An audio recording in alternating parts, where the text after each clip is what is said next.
selamat malam. Kembali lagi bersama saya Arnes. Saya adalah salah satu anggota Badan Katedral Pemuda GIP Sultra, dan kita saat ini akan mengadakan renungan singkat pada malam hari ini, terkhususnya dalam perayaan Hari Ulang Tahun GIP Sultra yang ke-64 tahun. Nah, sebelum kita membaca serta merenungkan firman Tuhan, mari kita satu dalam doa. Kita berdoa. Kami mengucap syukur kepada Tuhan atas anugerah dan kebaikan yang Engkau terus nyatakan dalam kehidupan kami. Nyata di mana pada saat ini Tuhan, Engkau masih memberikan kami kesehatan dan kekuatan dan nafas kehidupan yang Tuhan percayakan kepada kami masing-masing. Saat ini Tuhan, kami akan membaca serta merenungkan firman-Mu. Persiapkanlah hati dan pikiran kami sehingga kami mampu memahami serta merenungkan maksud dari firman-Mu. Berkatilah juga hamba yang akan memberitakannya. Kiranya Engkau urapi hamba dengan kuasa Roh Kudus-Mu, sehingga hamba mampu berkata-kata seturut dengan kehendak-Mu. Inilah doa kami. Di dalam nama Tuhan Yesus, kami sambut firman-Mu. Amin. Mari kita membuka Alkitab kita yang terdapat dalam kitab Yesaya pasal 45 ayat 20 sampai ayat yang ke-25. Yesaya pasal 45 ayat 20 sampai ayatnya yang ke-25.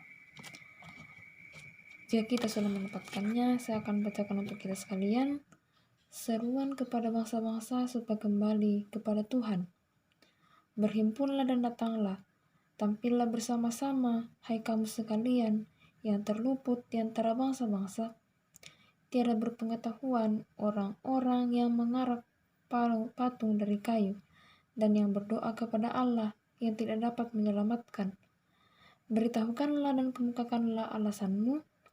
Ya, biarlah mereka berunding bersama-sama. Siapakah yang mengabarkan hal ini dari zaman purbakala dan memberitahukannya dari sejak dahulu?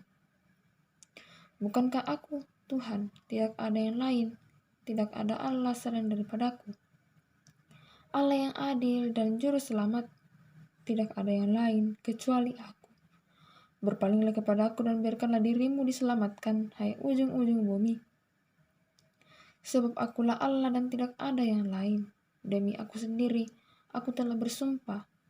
Dari mulutku telah keluar kebenaran, suatu firman yang tidak dapat ditarik kembali.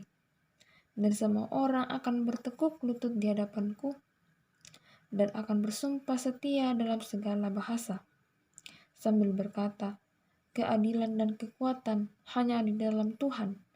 Semua orang yang telah bangkit amarahnya terhadap Dia akan datang kepadanya dan mendapat malu. Tetapi seluruh keturunan Israel akan nyata benar dan akan bermegah di dalam Tuhan. Amin. Sedemikian jauh pembacaan kita pada malam hari ini. Yang berbahagia ialah mereka yang tidak hanya mendengarkan dan merenungkan firman Allah, tetapi ia juga senantiasa melakukan dalam kehidupannya setiap hari. Bapak, Ibu, serta saudara-saudari yang sangat dikasihi Tuhan, perikop bacaan kita dalam kitab Yesaya pasal 45 ayat 20 sampai 25 di bawah tuntunan tema yaitu bukti kuasa Allah atas sejarah. Bukti kuasa Allah atas sejarah. Bapak, Ibu, serta saudara-saudari yang sama dikasih oleh Tuhan, penting sekali lagi bagi kita bahwa untuk meyakini nubuat dalam kitab Yesaya benar-benar ditulis oleh Nabi Yesaya sesuai dengan catatan Alkitab. Memang harus kita akui bahwa diperlukan iman untuk bisa mempercayai nubuat. Tanpa iman, ya kita tidak mungkin mempercayai bahwa Allah benar-benar terus merencanakan dan menentukan sejarah. Bacaan Alkitab ini menyebut tentang Kores. dalam Yesaya pasal 45 ayat yang ke-21, yaitu Raja Persia yang belum lahir pada zaman Nabi Yesaya. Nah, jadi Kores merupakan alat yang dipakai Tuhan untuk mengembalikan umat Yehuda dari pembuangan di Babel pada saat itu.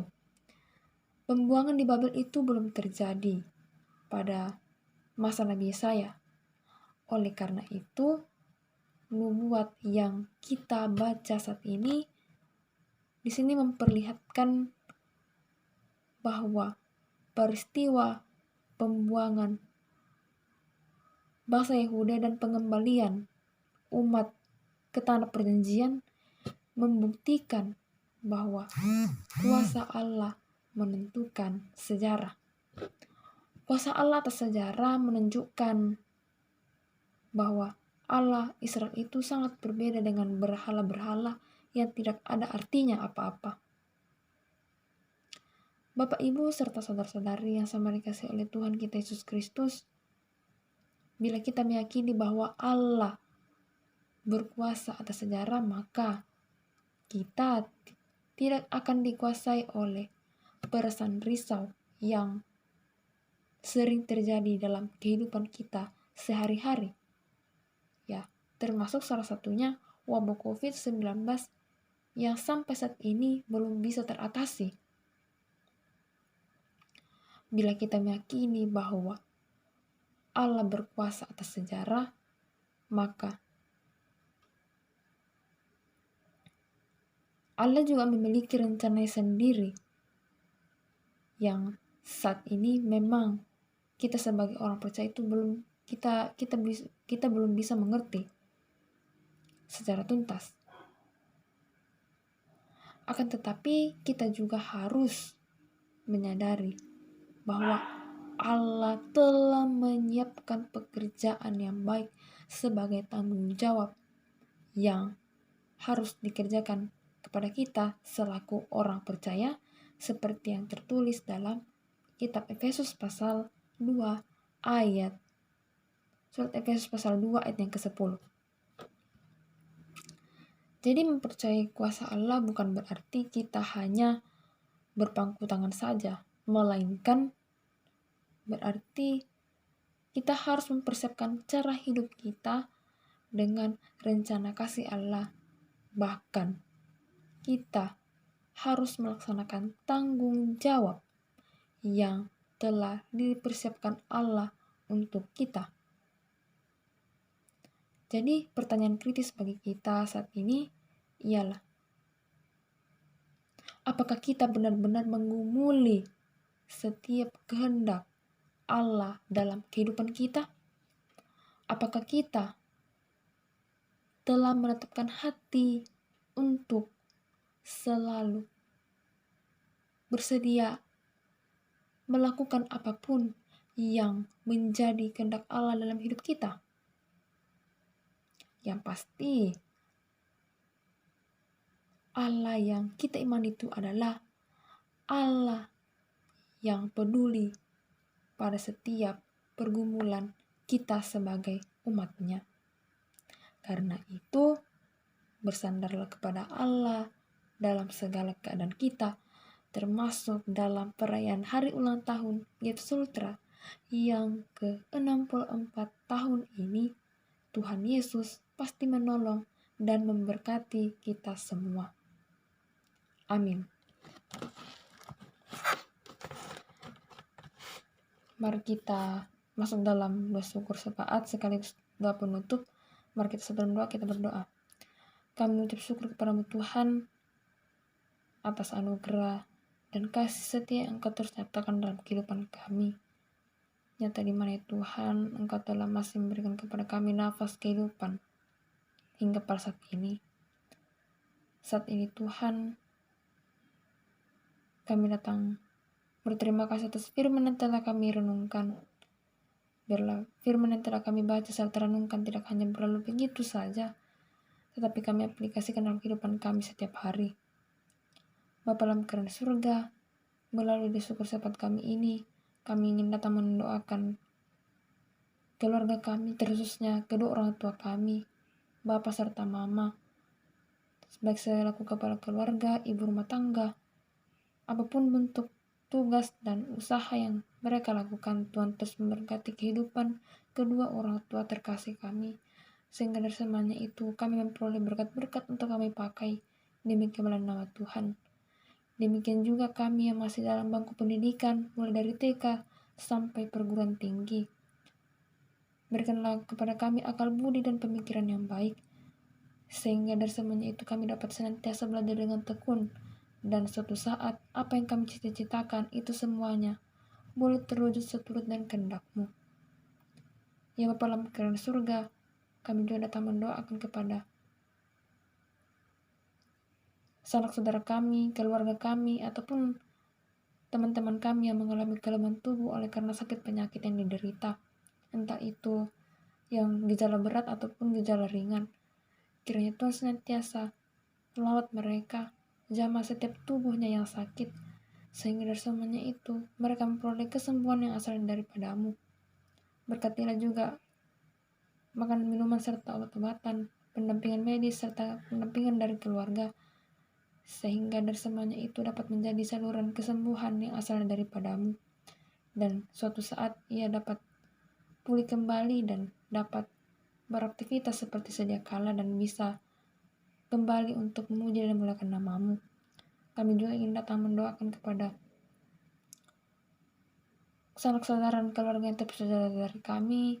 Tuhan senantiasa memberkati kehidupan usaha dan pekerjaan mereka, sehingga mereka juga dapat merasakan kasih dan berkat Tuhan yang terus mengalir dalam kehidupan mereka. Kami juga datang mendoakan kepada kakek dan nenek yang dalam lanjut usia. Tuhan terus memberkati kehidupan mereka dalam menjalani masa-masa tuanya, sehingga mereka semakin percaya bahwa hanya dalam nama Tuhan Yesus Kristus salah satu-satunya jalan keselamatan untuk sampai kepada Bapa di surga. Demikian juga kami mendoakan pemerintah bangsa dan negara kami, mulai dari pusat hingga ke pusat tanah air sekalipun, Bapak Presiden sampai ke kepala desa, dan memberkati setiap tugas dan tanggung jawabnya sebagai abdi negara, sehingga mereka dapat menjalankan segala tugas dan tanggung jawabnya dengan baik dan penuh sukacita, dan negara kami ini menjadi negara yang adil, makmur, dan sejahtera. Bapa dalam kerajaan surga, malam hari ini adalah bagian dari kehidupan kami. Kami ingin menyerahkan seluruh hidup dan kehidupan kami hanya ke dalam tangan pengasihan-Mu. Dari saat ini Tuhan, kami akan beristirahat. Kiranya Tuhan senantiasa dan lindungi kami sepanjang malam, sehingga kami dapat beristirahat dan nyenyak. Dan bila Tuhan berkenan, kami dapat dibangunkan esok pagi dengan tubuh yang penuh keberkatan, untuk kami masuk ke rumah-Mu yang kudus, memuji dan memuliakan nama-Mu.